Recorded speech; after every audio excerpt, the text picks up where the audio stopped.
Salut à tous et bienvenue pour cette nouvelle vidéo de collection pop punk. Aujourd'hui on va se pencher un petit peu sur les CD que je possède qui ont été signés chez Fat Wreck ou Fat Records en fait. C'est le label qui a été créé par Fat Mike qui est le chanteur de NoFX. Et pourtant on va voir que c'est pas forcément parce que c'est Fat Mike qui l'a créé que NoFX a eu tous ses albums signés chez Fat Wreck.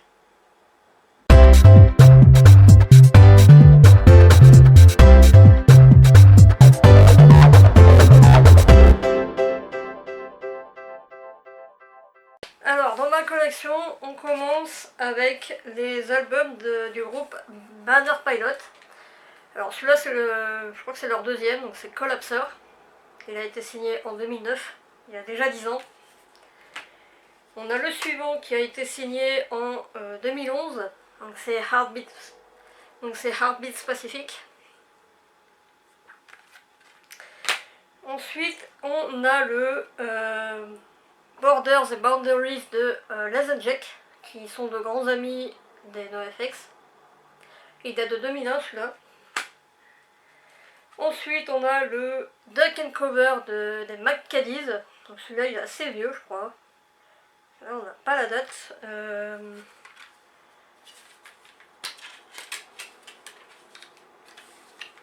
vais regarder en détail, je crois que c'est dans les années 90 celui-là. Parce qu'il n'y avait pas encore... Pas la date, c'est bizarre.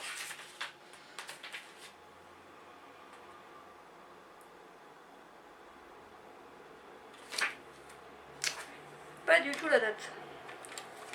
Donc après avoir vérifié, il est sorti en 1998. Donc il a 21 ans.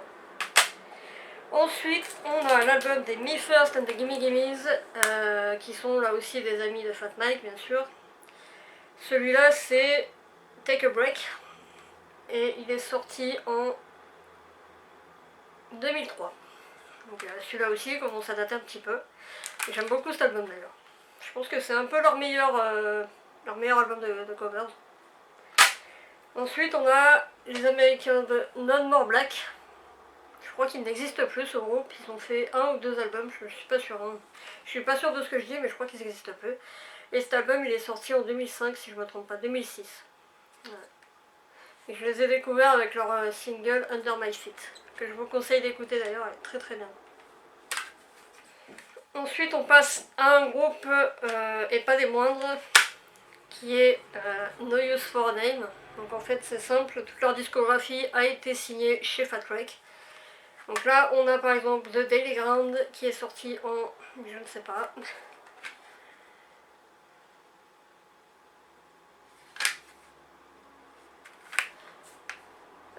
c'était un des premiers albums.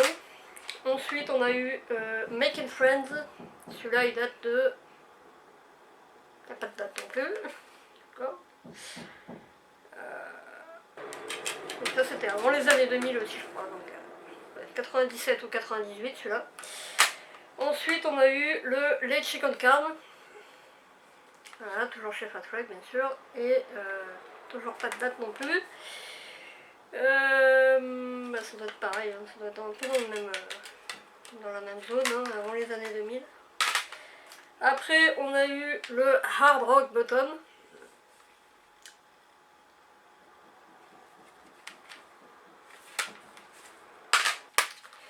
Ensuite on a le More Bitterness qui est l'un de mes préférés de No Use for a Name. Et celui-là je crois qu'il date de 1999, je crois qu'il doit avoir 20 ans celui-là.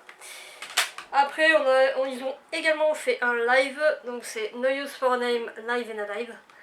Donc en fait celui-là il a été enregistré en 2001. Très très bon live. Ils ont également sorti un best-of, donc c'est toutes leurs meilleures chansons sur toute leur carrière. Et celui-là je crois qu'il est sorti en 2007. Je l'avais acheté cette année-là. Fat Records 2007, ouais, c'est ça. Donc celui-là il a 12 ans.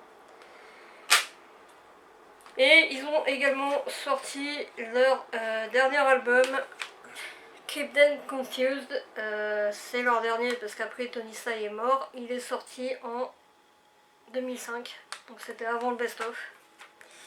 Le best-of il est sorti avant la mort de Tony Sly. Hein, donc celui-là c'était vraiment leur dernier album. Keep Them Confused. Après, on reste dans le style de No Use for a Name avec l'album de Tony Sly qui n'a pas changé de label pour sa carrière solo. Et c'est l'album Sad Beer. Il a fait plusieurs albums solo, dont des collaborations avec Dre Cape, le chanteur des Lagwagon, qui était également son meilleur ami. Et du coup, on a donc cet album très très bon qui s'appelle Sad Beer et qui mérite d'être écouté. Donc sorti celui-là en 2011 chez Fat Wreck. Donc c'était vraiment le dernier album de Tony Sly. Il devait normalement, après cet album, repartir en studio avec No Use for a Name pour enregistrer le nouvel album. Et du coup, ça se fera jamais. Et enfin, pour terminer cette vidéo collection, on a l'album Look Forward to Failure des Ataris.